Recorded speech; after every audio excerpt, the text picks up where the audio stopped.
Molly Buckman with the Potomac Bead Company, and I am going to do a sweet design here that you can do as a bracelet, an anklet, or a necklace. You may have seen this kind of floating around. It's just really a simple technique done with seed beads or with jump rings that you can make rings with, but it's creating a zigzag pattern here using jump rings to kind of make that happen. So you can see the jump rings there creating a little bit of the zigzag using 2 strands of beads. For this design, I'm using 0.5mm leather.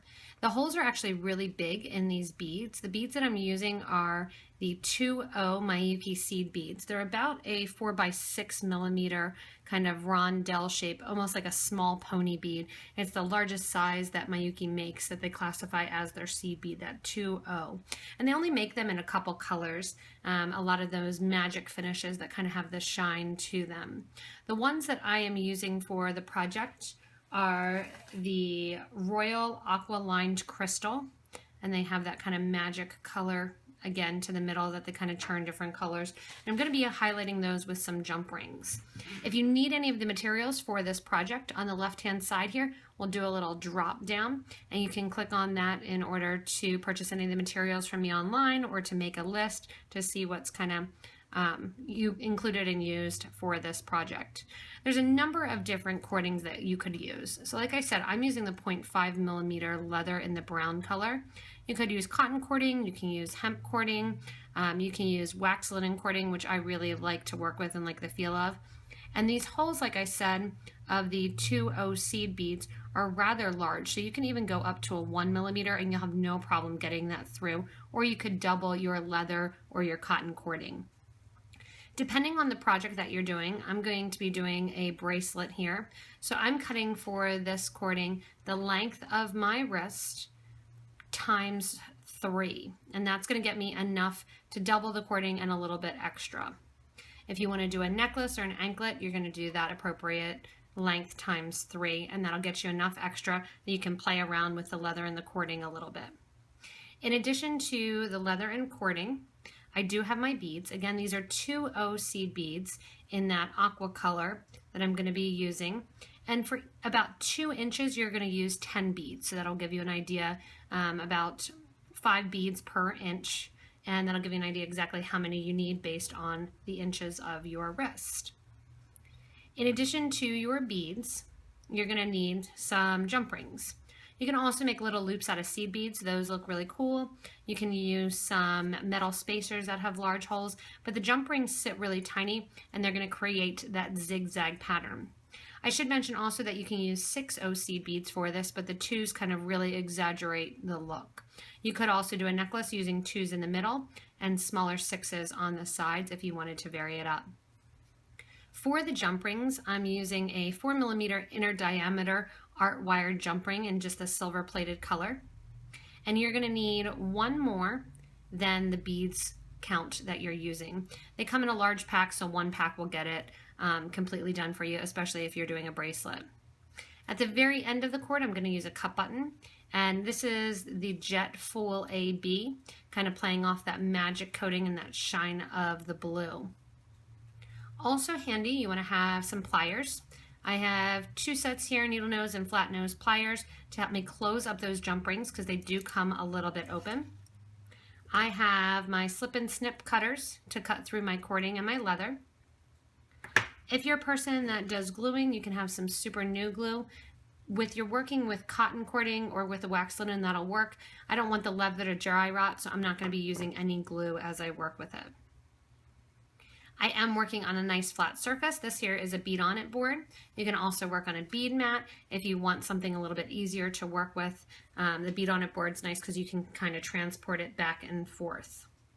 If you want to, like I said, you could do the 2Os in the middle and then some 6Os on the side to kind of have the necklace be graduated, change up the design a little bit. I'm just really teaching the technique of how to kind of get that zigzag design. Like I said, I've seen it with some daisy spacers, with jump rings. I think I probably had one of these as an anklet when I was 8 or 9, using that same technique as well. So climb aboard here. We'll do this fun little zigzag bracelet or anklet and use the leather to create that illusion of the beads going back and forth. So the first thing that I'm going to do is kind of the most boring part of the job. I'm going to take these jump rings and close up a bunch of them. So you can see that they're open just a tiny little bit here on the ends. And what I'm going to do is close those up. To close them up, I'm just going to take another pair of pliers. I'm grabbing one on one side of the ring, one on the other, and just make sure to pinch those closed. The loops will, or the sides of the jump ring will meet. It'll still have just a slight opening. You don't need to worry about that because it's not going to fall off your leather. Once you have one completed, push it to the side and grab the next one, flattening down that edge and making sure those two edges meet. Again, this is kind of that boring job that happens a lot with some of the chainmail stuff. You're going to have to constantly use two sets of pliers and open and close. But go ahead and close all your rings. If I did have them on hand, you could also use some soldered rings as well. So if you do have soldered or closed rings, those would also work for this purpose. And then you actually don't have to do this whole portion of opening and closing. Cost effective wise, the jump rings are always a little bit less expensive than the closed rings. And they come in a nice big pack so you can decide what you want your project to be. I'm going to continue closing all these rings till I have about 30 closed, so that way I have enough to keep going and get started on my bracelet. So I now have a large collection of my closed ring here. I'll push the open ones just off to the side.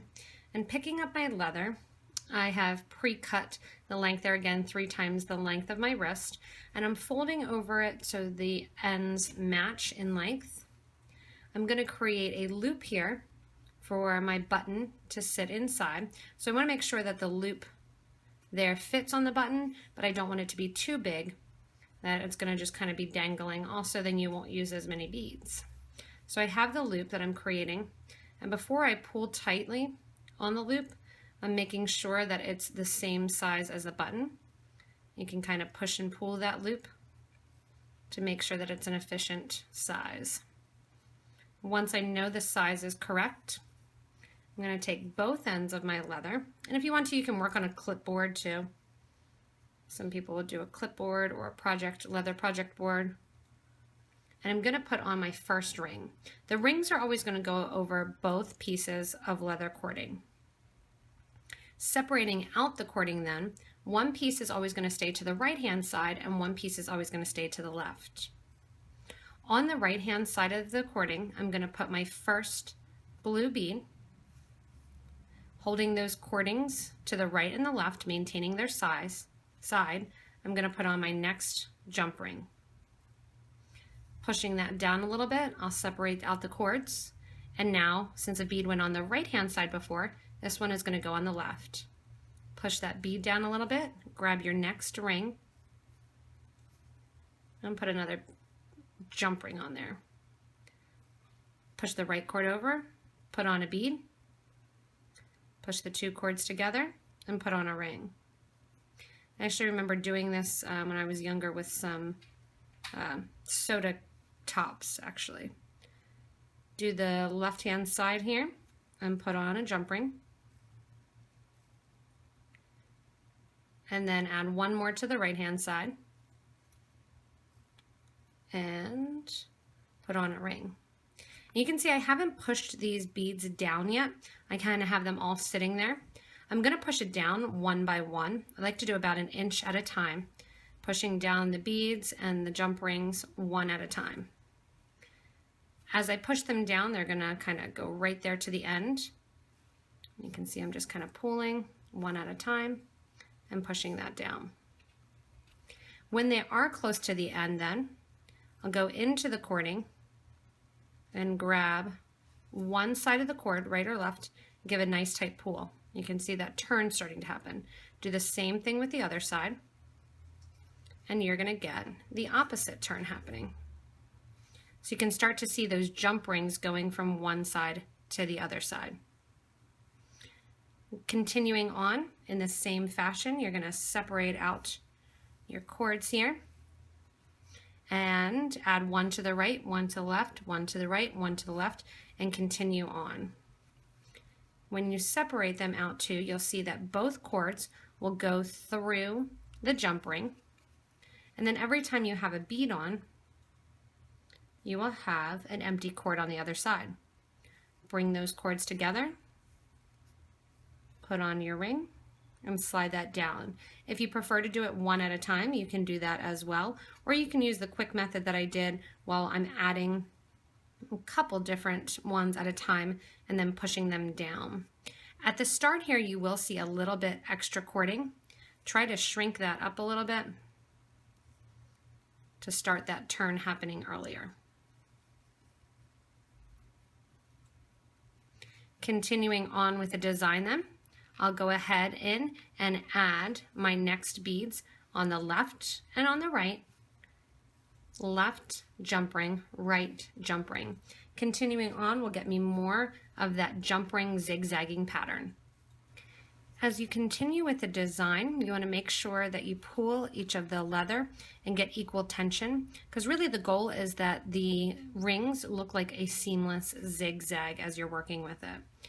So I just wanted to kind of stop here and show you as I'm working that after each addition, or if you're adding them all at once, you want to make sure that each bead that you push down, you're going to pull on the opposite end of the cord to make that jump ring go nice and close and snag up that cording. So continue on adding your beads. I'm going to add mine till right about 6 1/4 inches, doing the same design, and then I'll get ready to simply add on my button clasp. Once you're done adding your beads and you have your length, and I have about 33 beads on mine here, and I am making it for me. That's why I did this video, because I figured I might as well show you some of these new 2.0 beads and the design for it, because I was making my own piece. And what I'm going to do is when I get to the end of that bead, I'm going to give a nice tight pull on each of my pieces of leather, and then I'm simply going to tie an overhand knot. Those 2 cord pieces together, and that'll be a knot holding in and securing that last jump ring, just like we did at the start, and has that jump ring, or that knot right after the jump ring. Taking one piece of leather, I'm going to kind of pinch the edges here, go up through the cut bead, through the back, and come out the front. Take that same piece and go down through the cut button.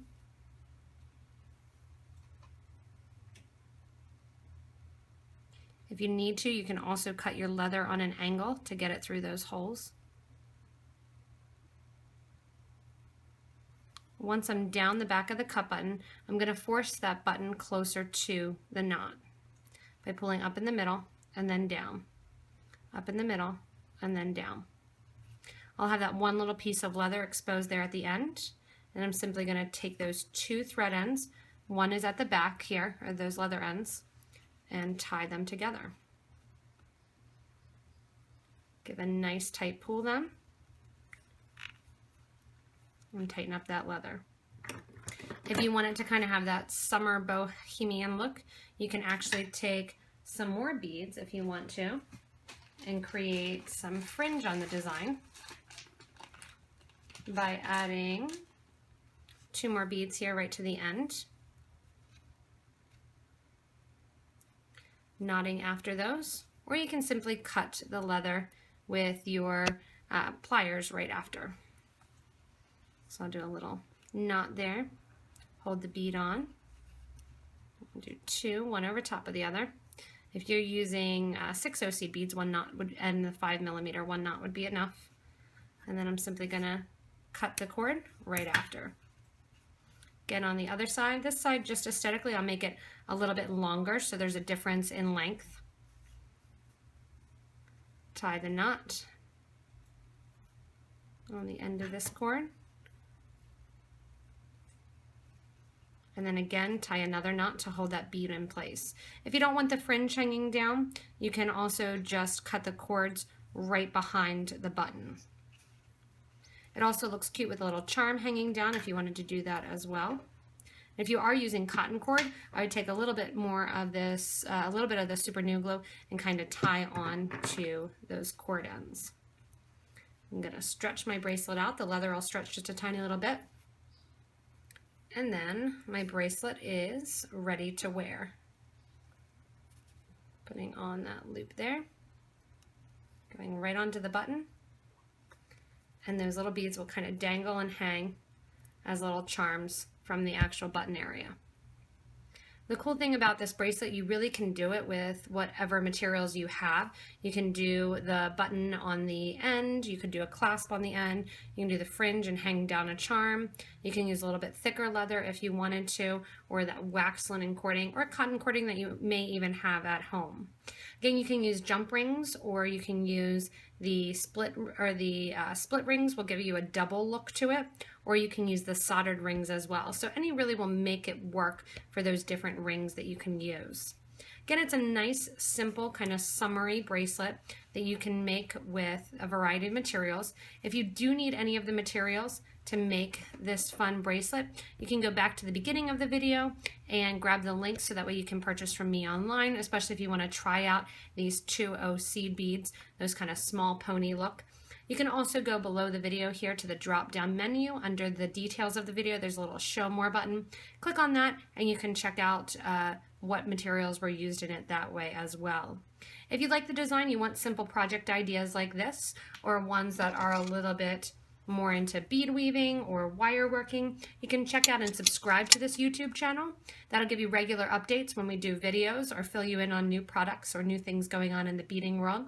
You can also stay connected with us on our Facebook group for beading and jewelry making, learn kind of different tips and techniques, ask questions, and interact with other people that are making jewelry as well. As always, have fun creating and designing, whether or not you do this going from the 2Os to the 6Os to the 8Os, making it a necklace, or do it as a summer anklet or a summer bracelet. As always, have fun creating, and thanks a lot for watching, everybody.